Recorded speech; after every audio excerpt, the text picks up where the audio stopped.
Good evening.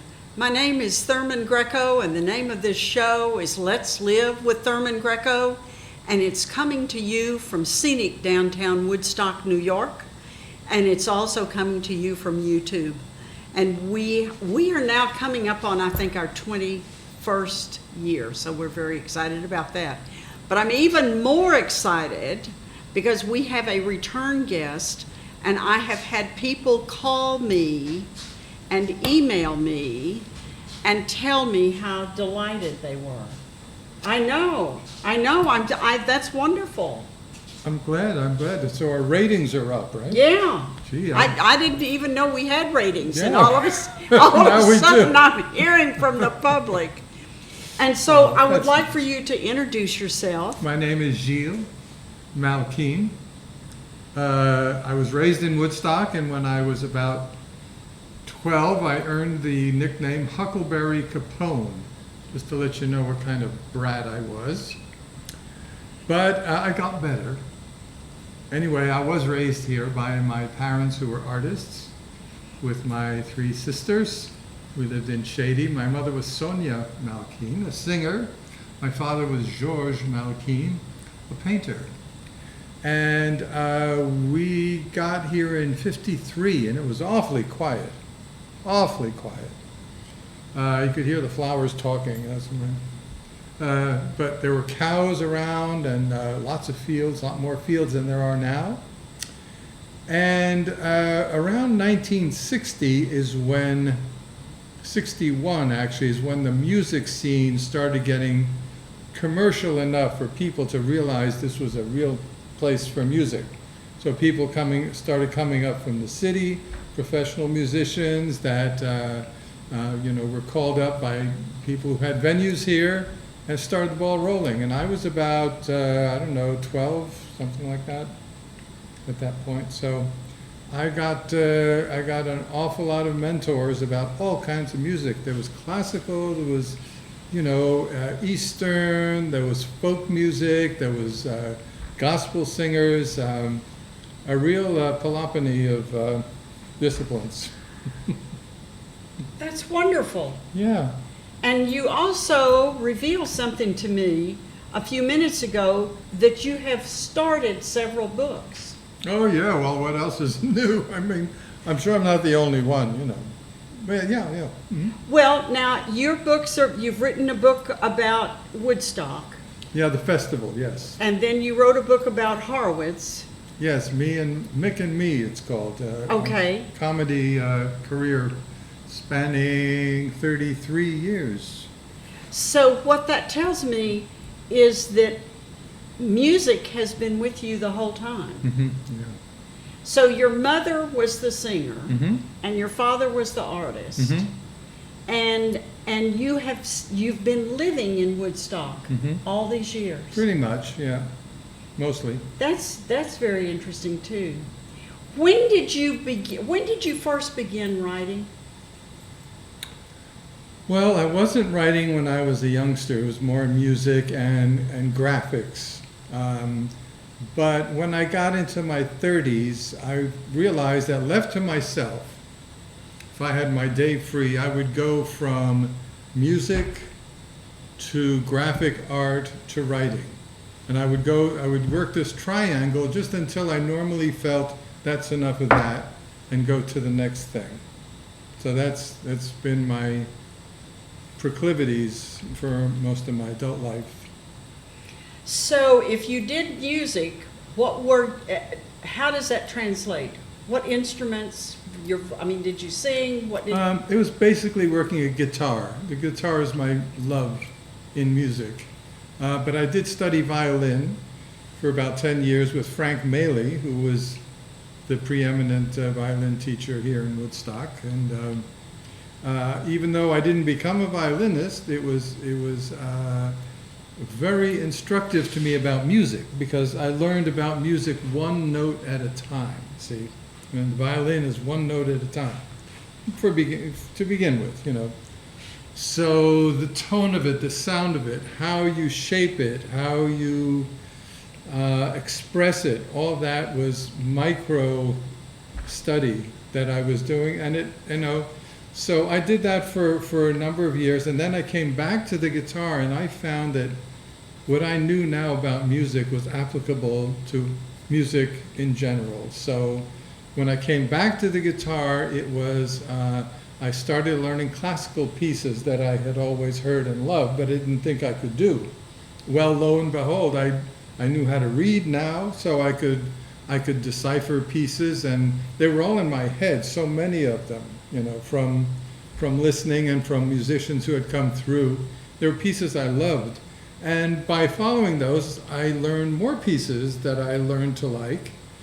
And basically the guitar gravitated towards South American classical, if you can call it that, writers for guitar in South America, because I realized that I feel a kinship and a resonance with the guitar music of South America. I feel that the guitar really flowered in South America, you know, notwithstanding the European classical traditions and everything else, the lutes and the other variations, etc. For me, South America is the freedom of it, the flowers, the colors that it contains, just supremely attractive. So I started playing that, and then at a certain point, I remember I was playing dinner guitar in a restaurant, and the owner told me that the couple who had just come in, it was a young couple, just sat down. He said, you know, they had just lost their child in a car accident. Oh. So I said, oh God, okay, so I'll play something beautiful, you know, and then I realized that if you do that, their emotions are just going to well up, and that's not what you want. You want to distract them. But I didn't know very many things that were like that, so I decided that I would study that and start writing things that were just, you know, happy and fast and engaging. So I got into ragtime guitar, and I wrote a bunch of pieces that are very happy and distracting and positive and major keys. So that whole thing opened up for me just because of one little, you know, thing that somebody told me. So now I do that. I do a little bit of classical. I'm really not at a level of a studied classical guitarist. I only play what I like, for better or worse. I can't concentrate on something I don't like. So Yeah, but that's a luxury. well, yeah. I made it. I forged it. Yeah. I made it for myself to, and the things that I like, I play well. So you were able to work with what you liked. And when you talk about South America, are there any countries in there? When you talk about Yes, Thurman, there are countries I in know, South but- America. There are several. There are a few. Which countries attracted you? The writers of which countries? Brazil and Venezuela. Venezuela. Mhm. Really? Yeah. Very And interesting. one composer from Paraguay too. That's one of the greatest is from Paraguay. And he was an Indian, a Paraguayan Indian, who just became such a stellar guitarist and composer for guitar. A lot of very folkloric taste, but he could play all the classics too. This guy, his name was Agustin Barrios. And he just wrote wonderful, wonderful things that have just started coming out in the last 30 years or so. He's become a household name for guitarists now because they're just so attractive to play. This guy from Paraguay. From Paraguay, yeah. Is he still alive? No, he died in the 40s, I think. He first recorded around 1912, I think. He made the first, rudimentary records that they were doing back then. He was one of the earliest recordings of guitar music. But it's so sweet. It's beautiful, you know. It's emotional, and then he was really in control. You know, you could sense the mastery, and you say, oh, God, I hope I can play this so that I can make others feel what I feel when I hear it, you know. So I do my best, but I'm not a professional. I don't, in the sense that I don't have any management. I don't go out and try to get gigs. I just, it's my process, and it's okay. So now at the moment, I've teamed up with a guy named Michael Belmont, who's a wonderful songwriter, just terrific songwriter, in the style of Tin Pan Alley, classic American songs. But he's just so adept at it that anyone likes them. You can't help but like his songs. He's very poetic soul and very good guitarist. So I started playing bass with him, and so we've had a few gigs, and we switch off guitar and bass, and we're having a heck of a good time. Okay. And we call ourselves Rounding Third. This is a direct reflection of our age, but that's how we feel. We're heading for home, rounding third with power and glory. Well, that sounds to me like your music career has been a luxury. Well, I think of it more as a heartbeat. It's my pulse. It's what it's the rhythm that I feel from the world. I express it in music, and I melt with it with music. And so but you haven't been. It's been a luxury. It comes from your heart, and it doesn't matter who's at the other side. It's for you. Yes, in that sense, right. I see what you mean now. Right, yeah. Not everyone has that. Right. That luxury. Well, it's also the art, and I work hard at it. You can, whatever you call it, if it's something that is dear to your heart and you love it all through your life and you work at it, it's your art. And yes, for many reasons, art is a luxury, especially since I don't make a career of it. But I came close to making a career of it, and I realized what the music business was, and I said, whoa, nope, not for me. You didn't have to go there. I did not want to go there, so I quit the whole thing. And when I was 20, I came home, started a family, and just kept music for my own process, which is truth. I wanted, to see my own reflection in music. So that took many years of patience, but it's not really difficult because I love it so much. It's just, you're doing what you love. It's your bliss. Or one of them, anyway. Now, you also write. Mm-hmm. When did you discover that writing was with you? When did you think of yourself as a writer? Well, that's a very nebulous term, but I think I know what you mean. When did I realize that writing was something that I could apply myself to, and with a modicum of success, at least for myself, and then to show others, etc. I'm still not to the point where I feel confident about it, because writing has so many rules and so many expectations and so many fads and fashions and trends, and and that's not new. It's evidenced by all the great writers getting 100 rejections before something that became a classic was even accepted for printing. So it's very nebulous, you see what I mean? So it's okay, because I turn away from that and I try to concentrate on expressing myself in a way that I'm satisfied that if I read it from someone else, I would understand it. And also to be creative with it, but that's like almost like a gangplank. I'm not in it to please publishers, and they're very picky, and the market is very limited. So you have to do it because you love it, and you like applying yourself to it. I mean, words are just endless, and I love the English language because you can make up words anytime you want. That's true. I also speak French, and they're aghast when you make up a French word, you know. I've seen this firsthand. Well, I think to say the things that you have said about writing, it's really wonderful. Because when I first started writing, I did not identify as a writer at all.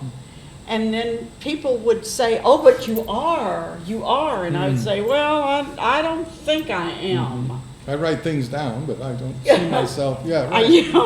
It's got chapters and things, but that doesn't mean I'm a writer. Right. And then, of course, the response was always, "Well, you may even," because I didn't even put a pen to paper until way past 60, and so people would say, "Well, but you were a writer all of your life, even if you didn't write." Well, I don't know. So I think there's a certain point at which you gain confidence that what you're putting on paper is something that you're happy to have other people read. You're comfortable with it. And I think it's gradual. But, well, I write for myself. I really don't care whether anybody reads it or not. well, I care more when it's a subject that other people have written about too. So, like the Woodstock Festival, case in point, there's been a lot written about the Woodstock Festival, and having been there, I thought a lot of it was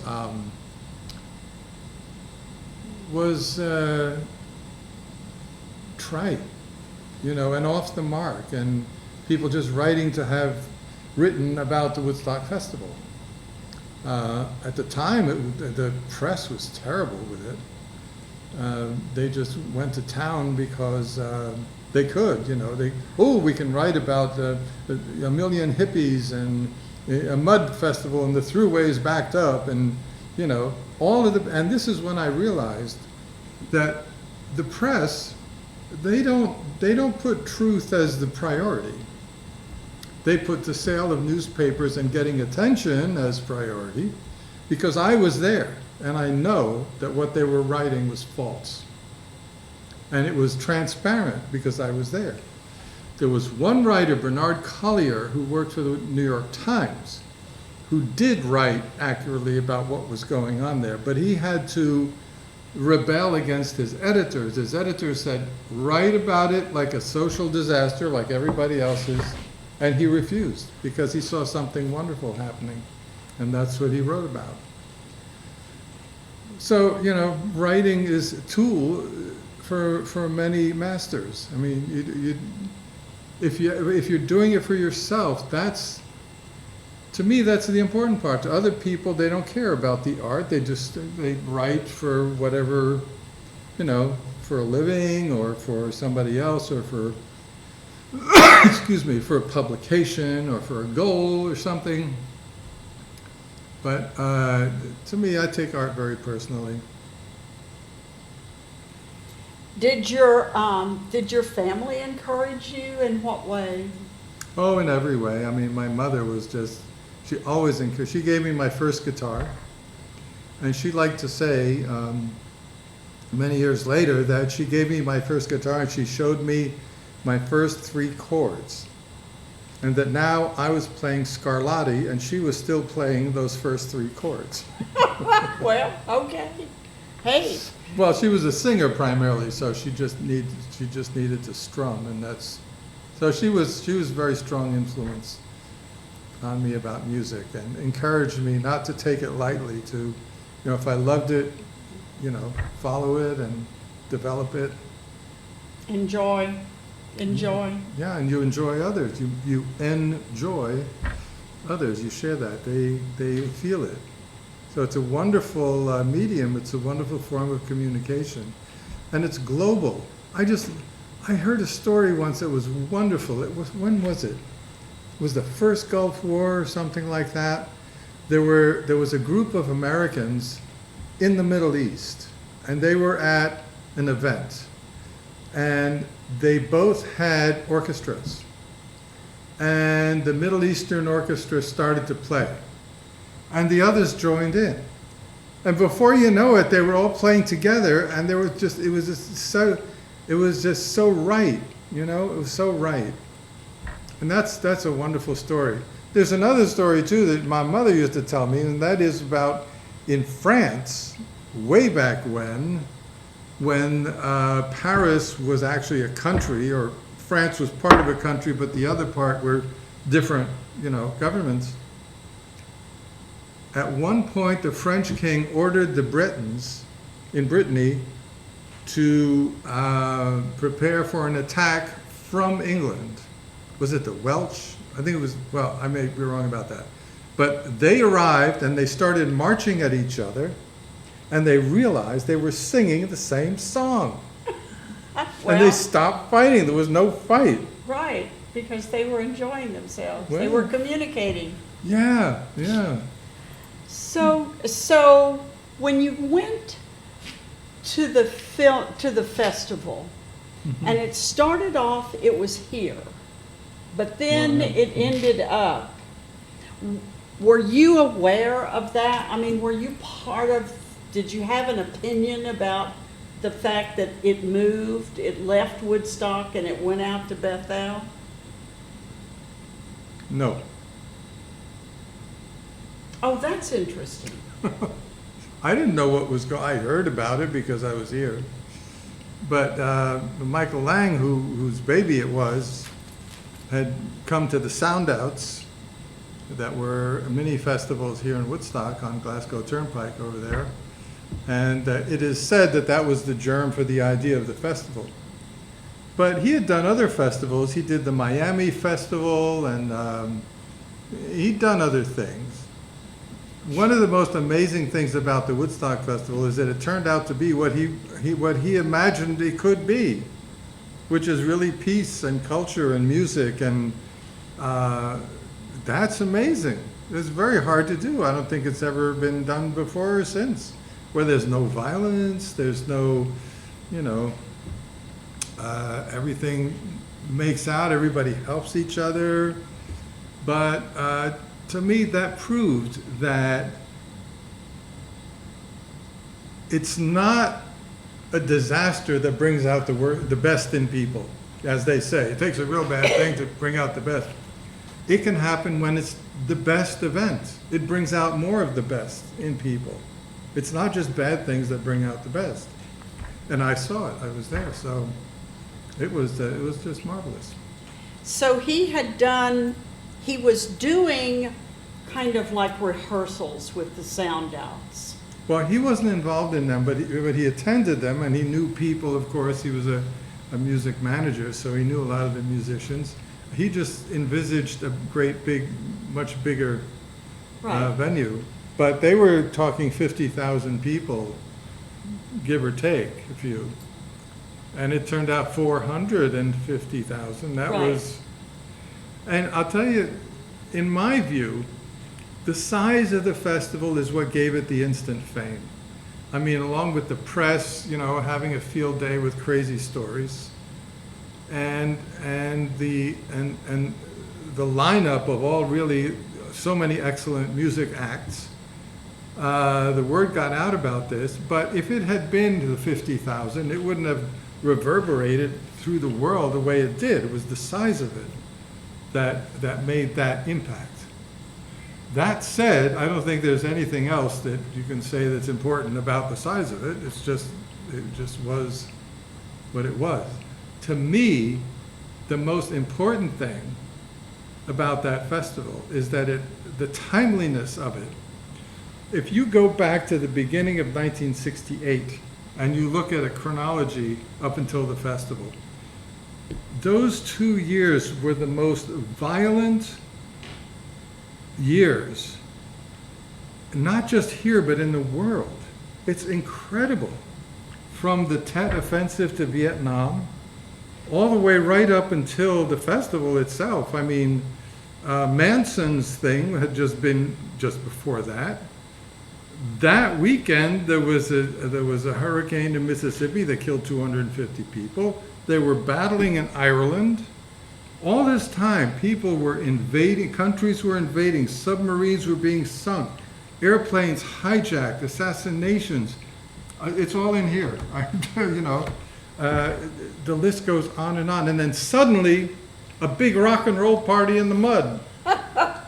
It gave everybody such a good feeling. Yeah. Even if you hadn't been there, it was a shot in the arm. And in November after that, when people marched up, I think it was in Washington, there was a huge demonstration, anti-war demonstration. And everybody was feeling a whole lot better. So it was very important. It had a ripple effect, a positive ripple effect. Besides the fact he gave everybody something to talk about, which is always welcome, I guess. But, there was no bad news about it. So, I saw it as kind of therapy. Oh, yeah, I agree, yeah. I think when things are not going right, that you need something, Mm-hmm. And it happens. Yeah. It happens naturally. And I've seen people talking about this way back through the ancient times, that when the worst happens, the best manifests. And it's like a law of nature, I haven't seen that condensed all in one place, but I've seen it in different places. It's natural. And I mean, it wasn't that extraordinary. It was like, the feeling was like, you remember when the first time you camped out in the backyard when you were a kid? Yeah. And you had a tent, and you hope it didn't rain, and you went back there with your friends, and you had a cigarette, and what was that noise, It was kind of like that on a huge scale. And all your friends were there, so there was togetherness that was very strong, but it was kind of just fun in the mud, and you could see how important that was, even though you couldn't predict it or explain it to somebody. It was that important, and people were amazed by it. They said, "Oh my God, look at us all! We're having so much fun, and just digging it. It was something to be dug." Now, there was, people say, "Well, it was a drug fest, and all these kids were, shooting up pot and stuff, But yeah, there were a lot of people dropping acid and smoking weed and stuff. But I have to point out, we did not invent the bacchanalia. I mean, the bacchanals were parties that the ancient Greeks used to have, much wilder than anything that happened at the festival. On moonlit nights, they'd have orgies and dances and and they'd eat anything they picked in the woods that day, some not very healthy. And they even went as far, in some cases, as a human sacrifice, which is just a little bit beyond what the Woodstock Festival was doing. But we didn't invent that. It was just one in a long line of natural human behavior. And I have to point out that the end result of that festival would have been a lot different if the drug of choice had been alcohol. Oh, yeah. Yeah. Yes. Very different. Mm-hmm. Thank God for small favors. Yes.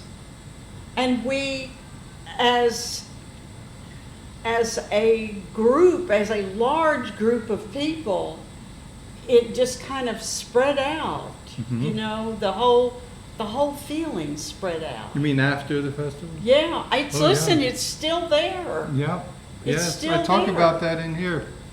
Do you really? Yeah, I talk about not just the music scene, et cetera, et cetera. There was a whole ambiance across the country of young people who felt disenfranchised by the establishment. These were all like, bywords that people were tossing around, but they meant something. There were people that I met that arrived here from other places. They came through here, and they were serious about living off the land, about helping each other, about educating their own children, getting out of the paradigm of standard education, which was, they saw as, they left out a few things, that was a whole mindset that we were living at the time. It was real. And we were not all just airheads. That's a stereotype that doesn't hold any water at all. And like you say, there was an effect, and we still have it with us, don't we? Oh, very definitely. Yeah. I would say 2 or 3 times a month, I talk to somebody that I never met before who remembers the festival, who was either there or not there, it doesn't matter. The emotion that surrounded that event has carried through time. And I don't see, I'm sure that at some point it's going to kind of fall flat, but it hasn't yet. It depends. I don't know. I think it translates, the feeling translates into other events that will happen in time, bringing people together. You know, and in a way, you know, I hesitate to make the comparison, but it was a bit like getting to heaven. Because suddenly you're in a place where it's full of people. Everybody's there, you know, for all intents and purposes. Everybody's happy. Everybody's helping each other. And everybody is as one, you know. And it's as close to that concept as many people will ever get. That we were all together and all loving and all enjoying. Well, everybody came together for an intention. Everybody was kind of together on that, you know. Yeah. Everybody came there for a reason, and that kind of filtered through. Because a lot of times when you have a crowd of people, you have certain people in the crowd that they don't know why they're there. Well, I think that in this case there were a lot of people who didn't know why they or where they were. Well, yeah, after a while. But that's beside the point. Yeah. You know, I wanted to plug a book. Okay. Yes, it's called Woodstock 69, 3 Days of Peace, Music, and Medical Care. And it was written by a guy named Myron Gittel in 2009. And it's all about the medical facilities and personnel and staff that were working within the festival. And it's such a wonderful inside perspective, you know. What do you think was the most common thing they treated? I have no idea. Well, a lot of people will say overdose and, you know, bummer trips and whatever. No. It's not. It was foot injuries. It was cut feet because of glass. And remember, back then, they were all barefooted. They were all barefooted, and we had pop tops that came off the can. And you just, there was like 800 and some odd cut feet injuries. It was by far the most common injury there. And this in the book, he has a whole list of what the injuries were and how many people were treated. He has quotations from the doctors and from the medical staff and from the police and from all the support skeleton that was in the festival, helping out and holding it together and helping. So that book, if you can get it, you can get it online, I'm sure. Well, Woodstock 69, 3 Days of Peace, Music, and Medical Care. The 3 days, was this medical staff, was this group of people hired to come to this festival? Yes, there was somebody hired as the main doctor, etc., but they felt quite short, and they used a lot of volunteers. As a matter of fact, this guy was a volunteer. He was not medical staff. He was accepted as a helper because they needed people, you know, dress a wound or give out aspirin or, you know, whatever it was. Wow. Yeah, so, but it's very nicely written. I've always liked this book. That's interesting. Yeah, and you're really inside there. That's what I like. You're inside, you know, seeing what help people needed, you know. Yeah. It's not something you usually hear about. I wonder what happened at the end of the 3 days when it was time to go home. Well, we were afforded quite a sight, I'll tell you that much. Really? Ooh, man. Imagine this, all these acreage covered with garbage and blankets and shoes and clothing and just all kinds of stuff that was drenched by the rain, by the way. You know, the rain was paramount, and that came early. It came Friday night. So, yeah, there was a lot of people got soaked, a lot of plastic lying around, and the cleanup began. But I think by the next year, the field was again raising crops. Really? Yeah. It had rehabbed enough. I think the next year, it might have been a little longer, but Well, they it had was it in together. August. Yes. So there, I don't think, do you think they could have planted some autumn crops? That would be too soon. Yeah.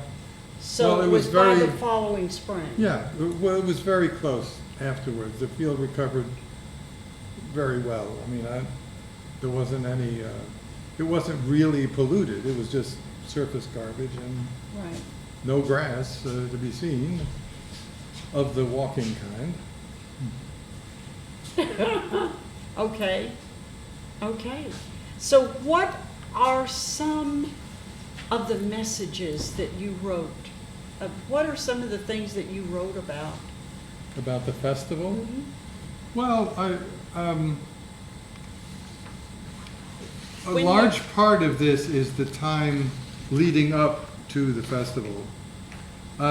When we arrived at the festival, it was from the White Lake Hotel in a 6-station wagon caravan. And the road was we got a few miles, but the road was completely blocked, so we had to pull over. We pulled over by a field, and a helicopter arrived to take us, the musicians, to the festival. So I think I was in the second one. I think there was a singer named Bert Summer who climbed in with me, and they were only taking 2 people at once. It was a big, empty, kind of Sikorsky S-58, I think. So we got in there, and it was all empty, and he was afraid of heights, so he got in the back and sat down and just tried to hang on to something. I went up by the front, by the pilot, and I was looking like this, and we came up over the trees, and suddenly I saw this, you know, everything was green, green, green. There was one big brown field, you know. And I said, gee, what's that over there? And he says, that's your gig. Okay. And it was acres and acres and brown big dots milling around. And off to the side, to the east, there was another field full of white things and silver things. Those were cars and campers, and that was quite an area too. Yeah, so we got there, we came down, there was a helicopter area, came out of that. I was in a band, by the way, I didn't mention that. I was there to play. So I was in the band for the singer Tim Hardin. And there was about 5 or 6 of us. So we got down there, and there was a pavilion for performers, so we scooted over there, and we just couldn't believe it. I mean, you just look over, you know, get by the stage and look over the fence. It just, you could not see the end of it. The people up the hill, it was just like no end to it. So, okay, so then we went on about 9 o'clock. So you rode in on a helicopter. Yeah. How far Oh, it wasn't ahead of far. time? Well, I don't know. I think we got there about, that's a good question. In the middle of the afternoon, 3 or 4, something like that. We were not there, it had not yet started. And the Okay, band who yes. was supposed to start was Sweetwater. They were supposed to be first, but they were stuck in traffic. So Michael Lang was looking around for someone to start the show. Nobody wanted to start the show. So he asked Tim, and Tim refused. No, I'm not starting the show. And people say that he was so stoned and out of it that he couldn't possibly, even if he'd wanted to. I was with him the whole day. He was not out of commission in that way at all. But he was a very good actor. Matter of fact, he'd studied acting in New York. That's why he came east. But that's another story. But anyway, he didn't want to start. So they finally corralled Richie Havens to start the show. And I was there when that happened. So that'll give you an idea of the time. It was still light. It was afternoon. And, and I think he did about 2 hours. Wow. Yeah. Not that it was hard for him because he'd been in New York City doing shows for years. I mean, that's what he did, you know, and he just, people loved it. And it made his name, you know, went through the roof. And then some other people went on, and we went on after dark. And Tim went on by himself at first, because he was a solo performer most of the time. And he did about 20 minutes, and then he said, "You got to see my band." And the band came on, and we did another 4 numbers. And we didn't do very well, and that's why we're not in any of the movies. The band had good musicians for the most part, and we had rehearsed once, in all fairness, but it wasn't enough, and we were not really cohesive. We were not together because it was a good band. We were together because these people who knew Tim's songs were available and could get through them. Tim started our set with a song that had not been written yet. So he just yelled out, "Vamp in F." And off we went, vamping in the key of F. And he had this poem that his wife had written, and it was called Snow White Lady. And it was all about heroin, Yeah. you know. So he started improvising the tune. But it did not gel at all, and it turned into a 12-bar blues form from hell. And I don't know why he didn't stop it, but finally we did the other 3 songs, and it was okay, but not great. The next night, we had a gig in New York City at the Singer Bowl Festival, which was in Flushing Meadow Park in Queens, at the pavilion they had there. And there was other bands. There was the Incredible String Band, there was Odetta, there was the Queskin Jug Band. That's just a few of them. So we each did half an hour. Well, we got on stage, we caught fire, and we could not stop. We could not miss. That was the set we should have done the night before. It was just, the energy was so amazing. And then we had to get off, and we didn't want to get off. It was one of those things. We had to, and the band disbanded and never got together again as such. Yeah. That was a special moment in time. Yeah, it was. But for me, the best thing was Ravi Shankar. Ravi Shankar was so masterful in what he did, which was just a sitar and an accompanying tambura and a drummer. Yeah, but a sitar's not that easy. No, it's not, but it's not mainstream America either. No. But he could manipulate the music to manipulate the audience in a way that I'd never seen before. They were standing up yelling just because of the way he played, and, you know, just brought them to it at a certain point, or certain points. You know, he was like, he had his hands like this and playing beautifully. That to me was head and shoulders above everything else that I saw at the festival. To be fair, I didn't see the whole festival, so, but, you know, that stays in my memory like such a magical thing. Well, but you made it to the festival, Yeah. and you played in the festival, Yeah. and you saw the 100,000 of people, Mhm. multiple hundreds, thousands of people. Mm-hmm. Yep. It really was overall positive. And it was an event of change. Yeah, it was. It was. It had this benign, wonderful, peaceful effect on what was going on in the world. Well, you know, sometimes the world gets off of kilter somehow, and things just aren't, they're not. We're having that now. Yeah, I believe so. It's a mess. Mhm. So I wish we could have another festival. Well, you know, nature will have its way. It will do what it can do. And right now, what we need to do is just what's right in front of us. What we can do to make things better. What we can do to be positive and constructive. And I am just floored by how many people are coming out and marching. I mean, we didn't have this in the 60s. We had demonstrations in the 60s, but I don't remember it being like this. I mean, everywhere. It started in Minnesota, but they're doing, you know, kids are shutting down the Kingston school to march.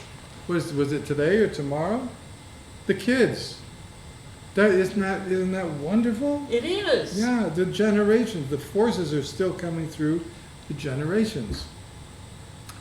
And it's incredible opposition to all that rot that's happening in Washington. Well, but I think it took 8 months, I think, didn't it? From January to now. Well, no, it didn't. How long has he been in office? 1 year. Well, yeah. Okay, it took a year for the energy to build and for the populace to say enough. Well, yeah, but the populace is like this big dumb thing that goes, what? What is it? I don't believe this. What? And then finally wake up, but in a way that is just astoundingly positive and wonderful. I just can't get over it. Every time I see something on Facebook, I forward it, I share it, you know, to show these. Did you see what happened in the Danish Parliament? No. Well, they received news of our president's demand for a Nobel Peace Prize, and one person started laughing, and then another person, and before you know it, the whole Congress was laughing. They couldn't stop. They were belly laughing. Oh, God. Just at this. Nobody had to say anything, you know. Right. It was just so incongruous, you know. That contrast was, oh, yeah, really? No, really? Yeah. Oh, God. So, on the scheme of things, is this your first book? Well, Your it depends. second book? Yeah, it depends which one comes out first. I'm almost done with this one. There's a lot of possibilities of what you can write about the festival, but I try to keep it focus on what was happening there, not what you can tie it to and what you can refer to about Right. it and where the beginning was, and Right. just what was there, what happened, the effect it had. And you know, I have fun writing about the history leading up to it, because the things that were happening, I mean, the riots in the universities, the troops into Vietnam. By April '69, we had over 500,000 people there. We'd lost 33,000, but we'd lose a lot more than that. The hijackings. The planes going down. A plane went down in Venezuela, killing 150. Another one in Egypt, killing 91. Another one in Texas, killing 85. Another one in the Mediterranean, killing 95. A Red Cross plane went down, killing 65. North Korea shot down a U.S. reconnaissance plane, remember that, 90 miles off the coast, killing 31. In January of 1968, an American B-52 with 4 thermonuclear bombs on board went down in the bay off Greenland. I think they found 3 of those bombs. Wow. Yeah, but this is the stuff that was happening. There was no end to it. One of the things was the first nuclear aircraft carrier, which was called the USS Enterprise. It was armed to the teeth, and one day there was this machine they used, kind of like a small tractor, that produced heat, and it was used to warm up the jets so that they could start more easily. Well, it was pointed the wrong way, and it set off a bomb on a rack of one of these planes. And then the other 5 bombs went off. And then and then it blew a hole in the deck. And then the fuel tank blew up and started to fire down into the thing, millions of dollars of jets and equipment blew up, and I think there was 300 dead or something like this.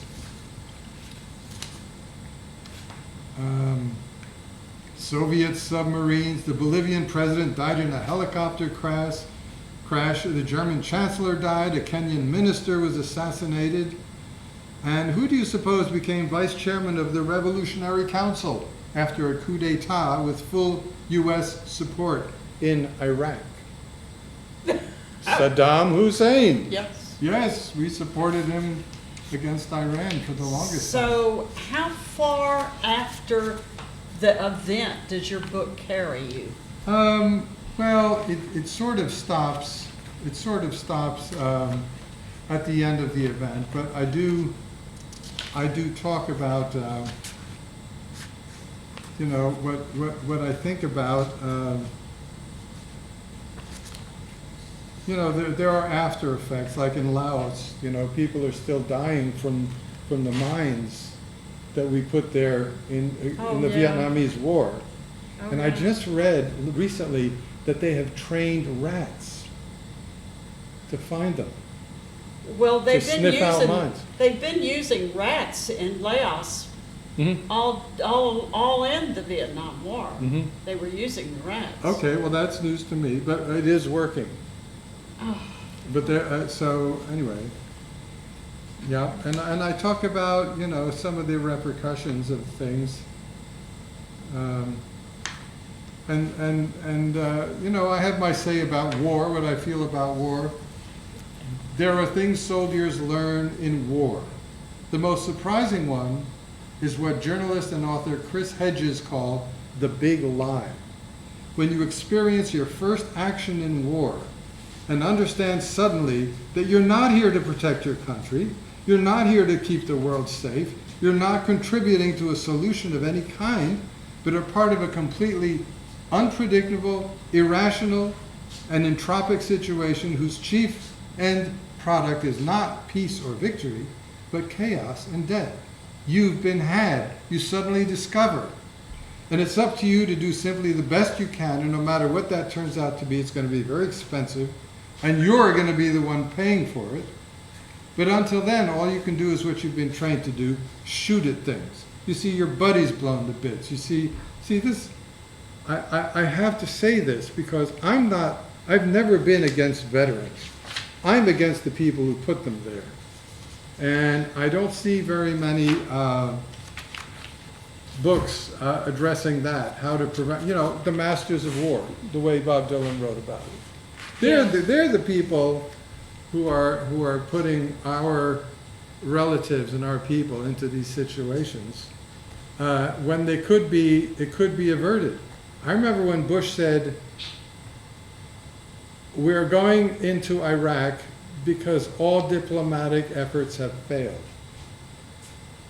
That phrase, "all diplomatic efforts have failed." Yeah, I remember that one too. Yes, that is a particular phrase that is in our rules that say that is a valid cause for declaration of war.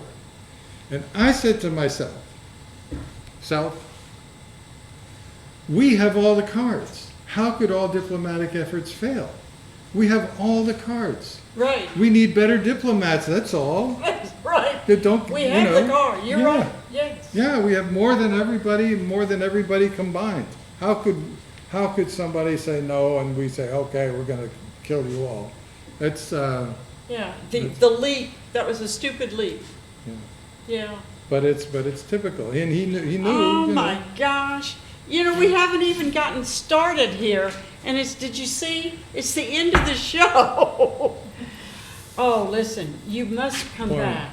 Boy, you get me talking, huh? No, you must come back. Before you know it. Because I had a whole bunch of things, I still have a whole bunch of things that I want to learn about your writing. Oh, okay, sure. And we ran out of time. Yeah. Ellen, it was wonderful. Thank you so much. And I am so grateful that you came. Ah. And thank you. Thanks for watching.